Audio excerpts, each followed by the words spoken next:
Hi நண்பா, இந்த ஒரு வீடியோவில் தேமுதிகவின் பொதுச் செயலாளர் பிரேமலதா இவங்க பாத்தீங்கன்னா விருத்தாச்சலம் தொகுதியில போட்டிட்டாங்க. இங்க யாரு வெற்றி பெற அதிகமான வாய்ப்புகள் இருக்கு அப்படின்றதுக்கான ஒரு கருத்து கணிப்பு பாத்தீங்கன்னா கடைசி நேரத்தில் வெளியாகி இருக்குது. சோ விருத்தாச்சலத்தில் யாரு வெற்றி பெற வாய்ப்புகள் இருக்கு அப்படின்றத டீட்டெயிலாக பார்த்துடலாம். அதுக்கு முன்னாடி நாளைக்கு சட்டமன்ற தேர்தலுக்கான கவுண்டிங் நடக்குது. எந்த கட்சி வெற்றி பெற வாய்ப்பு இருக்கு அப்படின்றத மறக்காம கமெண்ட் பண்ணுங்க. ஓகே அன்பா, வாங்க இன்னைக்கான வீடியோக்குள்ள போகலாம்.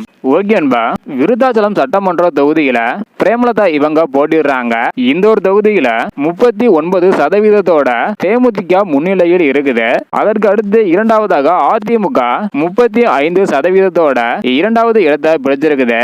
மூன்றாவதாக 15% தமிழக வெற்றி கழகம் மூன்றாவது இடத்தையும் 5% ஆதரவோட நாம் தமிழர் கட்சி நான்காவது இடத்தையும் பிடிச்சிருக்குது. விருத்தாச்சலம் தொகுதியில தேமுதிக மற்றும் அதிமுகவிற்கு மிக கடுமையான போட்டி இருக்குது. பிரேமலதா இவங்களுக்கு பாத்தீங்கன்னா 39% ஆதரவு பெற்ற முதல் இடத்தை பிடிச்சிருக்காங்க. விருத்தாச்சலம் தொகுதியில பிரேமலதா இவங்க தான் வெற்றி பெற அதிகமான வாய்ப்புகள் இருப்பதாக சொல்லியிருக்கிறாங்க. என்ன நடக்க போகுது அப்படின்றத வெயிட் பண்ணி பார்க்கலாம்.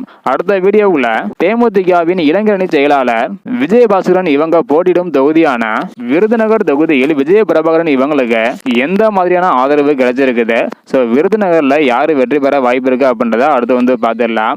விருத்தாச்சலம் தொகுதியில பிரேமலதா இவங்க வெற்றி பெற அதிகமான வாய்ப்புகள் இருப்பதாக சொல்லியிருக்கிறாங்க. இதை பத்தி உங்களுடைய கருத்து என்ன அப்படின்றத மறக்காம கமெண்ட் பண்ணுங்க. தேங்க்யூ.